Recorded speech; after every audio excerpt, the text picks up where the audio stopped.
नौकरानी एक घर के लिए कितनी जरूरी होती है, आइए देखते हैं। अरे बहू, ये देख, सारा साबुन बर्तन में रह गया।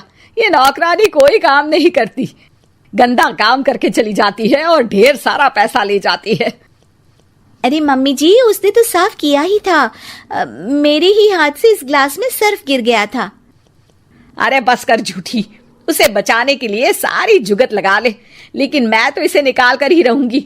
हमारे जमाने में ना कोई नौकरानी थी और ना ही ये चिकने बर्तन। चूल्हे के जले बर्तनों को राख रगड़ कर साफ किया करती थी मैं। अरे माँ जी, मैं कहाँ बचा रही हूँ उसे। और वैसे भी आजकल नौकरानी जरूरत नहीं, स्टेटस सिंबल बन गया है। अब आप बताओ, मैं मुन्ना को नीचे घुमाने ले जाऊं तो लोगों से क्या बोलूं? झाड़ू पोछा खुद लगा रही हूँ। लोग सीधा यही पूछते हैं कि कौन सी नौकरानी काम कर रही है तेरे घर पर। अरे बस कर, ये भी कोई बात होती है? मम्मी जी, आप नहीं समझेंगी। शाम को नौकरानी घर आकर काम कर ही रही होती है कि सास को कहती है, माँ जी, एक बात बोलूं, बुरा न मानना।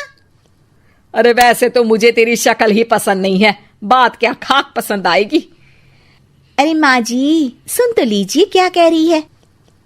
तो मैंने कौन सा उसका मुंह पकड़ लिया है? अरे माँ जी, वो लाल साड़ी पहनती हो ना पहना करो। सास का गुस्सा अब तो 7वें आसमान पर होता है। अरे वाह जी वाह, क्यों ना पहना करूं? और तू होती कौन है ये बताने वाली कि मैं क्या पहनूं क्या ना पहनूं? अरे माँ जी, पूरी बात तो सुन लो, वो बोलना क्या चाह रही है। अरे बुरा न मानो आंटी जी। अरे कौन है आंटी? अपनी उम्र देखी है तूने? 2-4 साल ही छोटी होगी मुझसे और मुझे आंटी बोल रही है। बहू सर पर हाथ रख लेती है। अरे अच्छी खासी उम्र दराज हो और आंटी ना बोलूं? मैं तुम्हारी बहू से भी 4 साल छोटी हूँ। क्यों दीदी? बोलती भी क्या, एक तरफ सास यानी पति की माँ, तो दूसरी तरफ नौकरानी जिसके बिना घर का काम नहीं चल सकता। वो दरअसल माँ जी की शादी भी बहुत जल्दी हो गई थी ना। अच्छा ये झगड़ा छोड़ो, ये बताओ तुम माँ जी को लाल साड़ी पहनने से क्यों मना कर रही हो? वो ना, इनकी उम्र की सारी औरतें सोसाइटी में इनके लिए बात करती हैं कि तुम्हारी सास बुढ़ी घोड़ी लाल लगाम है। बहू को ये सुनकर गुस्सा आ जाता है। अरे वाह वाह, कौन बोलता है जी? खुद क्या है यहाँ की औरतें, बाल सफेद लेकिन टाइट जींस और कोई कुछ भी पहने। अरे पहनना हमारा निजी हक है, किसी को कुछ हक नहीं बनता कि वो मेरी सास के लिए कुछ बोले। मैं आज ही जाकर माँ जी के लिए लाल जींस लेकर आऊंगी, फिर देखो कोई क्या बोलता है। अरे चुप लाल जींस। अरे सुन नौकरानी की बच्ची, जाकर बोल दे उन लोगों से कि उन लोगों की तरह मैं उड़ती नहीं फिरती हूँ घर बार छोड़कर। अपने बच्चों और नाती पोतों में मन लगाती हूँ, ना कि सारा दिन ताश के पत्तों में आंख गड़ाकर 3 पत्ती खेलूं। नौकरानी वहां से चली जाती है। वैसे बहू, नौकरानी के क्या फायदे हैं ये तो पता नहीं, लेकिन सबसे अच्छा तो ये कि पता चल जाता है कि कौन किसके लिए क्या बोल रहा है।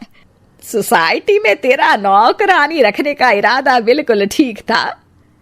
अगले दिन उन लोगों के घर की बेल बजती है। बहू दरवाजा खोलती है कि सामने कुछ औरतें खड़ी होती हैं। अरे बहू, कहाँ है तेरी सास? बुला जरा। अरे बहन जी, आप सारी एक साथ आइए आइए, कैसे आना हुआ? अरे 3 पत्ते खेलने आई हैं, क्यों खेलोगी? क्यों नहीं, वैसे भी बड़े दिन हो गए, एंटरटेनमेंट हुआ नहीं। बहू जा जाकर पकोड़े तो बना ला।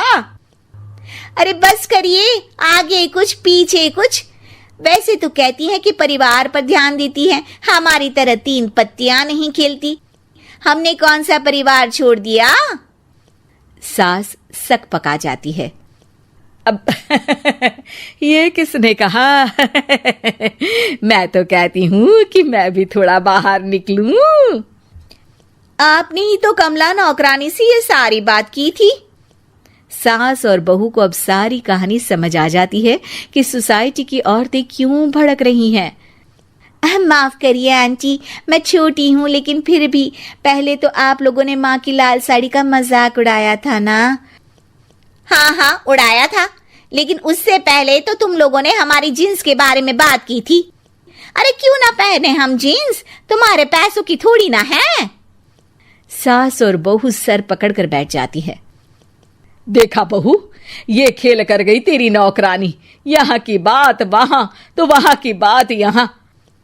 दोनों किसी तरह औरतों को समझा बुझाकर घर भेजती है और कसम खाती है कि नौकरानी को नौकरानी ही रहने देंगी।